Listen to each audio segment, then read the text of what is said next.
Pasta is the ultimate weeknight dinner. It's quick, it's comforting, and it's almost impossible to get it wrong. But plain old tomato sauce gets boring pretty quickly. So today I'm bringing you 5 absolutely delicious pasta sauces which are actually pretty easy to make. But one is absolutely wild and totally delicious, and I will definitely be making it again and again.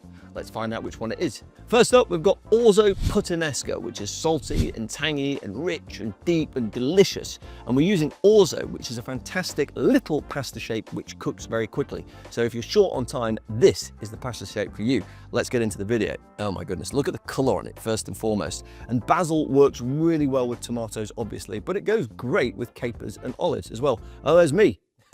Into the pan goes some garlic, a little bit of parsley, we've got capers, olives, chili flakes, and then tomato paste, and that's our base. Now we're going to pop our Orzo in there, give it a little whiz around, then we're going to get some polpa tomatoes, which are really, really nice and sweet. We're going to let that simmer over there, and then we're going to make some beautiful crispy capers, which basically we're going to sprinkle on top with a little bit of plant-based parmesan or some nutritional yeast. And once you've dressed up your Orzo puttanesca, take it over to the table, get your family over and dig in. The Orzo is really, really light, but very, very satisfying. But if you want something richer with a nice smoky depth, the next sauce is going to blow you away. Sauce number 2 is roasted romesco pasta, and look at it. It's smoky, it's nutty, it feels gourmet, but it's ridiculously simple. You've got tomatoes and garlic, and you've got those beautiful red peppers and some shallots, and then obviously you need your almonds and your paprika. And then basically, once you've got everything out of its skin, you're going to pop it in a blender. You're going to blend it until it's really smooth with maybe a splash of water to loosen it up,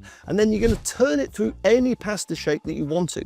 Ours was spaghetti, because spaghetti is just one of those slurpable pastas. When you've got a nice silky sauce, it's the perfect thing to go with it. I mean, that is a sauce I go back to again and again, and I strongly recommend you do too. Now that felt fancy, but the next recipe takes a classic spicy dish and gives it a wonderful Korean twist. Gochujang arrabbiata. Now listen, it tastes as good as it sounds. It's packed with umami, and it's the kind of pasta that you just want to eat on a boring Tuesday night because it puts a little bit of color in your life. Let's get into the video. Look at that. That is silky central. Oh my God, it would work with basically any pasta shape, but we're using tagliatelle right here, which is exactly what was needed. Now, a bit of red onion, bit of garlic, bit of olive oil, bit of gochujang, and then lots of pasta water and nutritional yeast. And what you're left with is the most simple but most effective pasta sauce that you've ever seen. You just get your pasta in there, you fold it all through, and then whack it in a bowl and get it garnished up with a little bit of coriander, which is the perfect herb to go with that flavor profile. And then tuck in, and you should tuck in, and your mum should tuck in, and your dad should tuck in, and everyone should tuck in, because it is absolutely delicious. Now, hot and spicy pasta isn't necessarily for everybody, but most people like a little bit of zip and a little bit of zest, which is exactly what the next one's about.